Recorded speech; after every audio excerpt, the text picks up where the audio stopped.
दोस्तों नमस्कार, कैसे हैं आप सभी। उम्मीद है सब लोग अच्छे होंगे। आप सभी का एमडी अवधी लोक गीत में स्वागत है। आज बहुत सुंदर बहुत प्यारी एक गीत लेके आई हूँ, आप सबको जरूर पसंद आएगी। चलो शुरू करते हैं।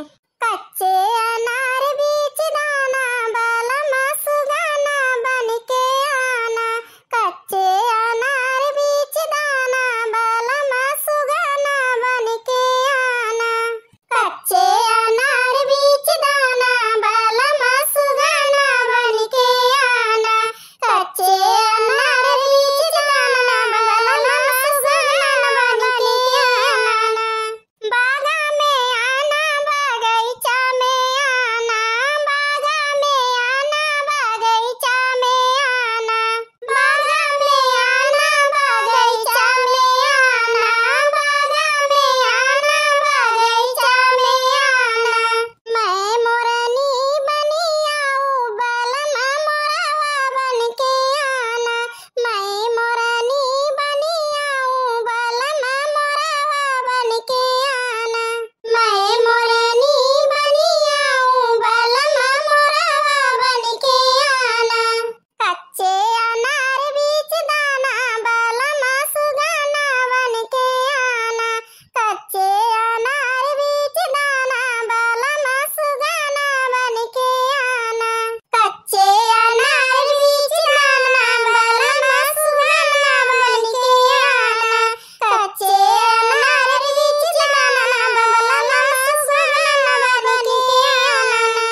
सबके पास सबसे पहले पहुँचे।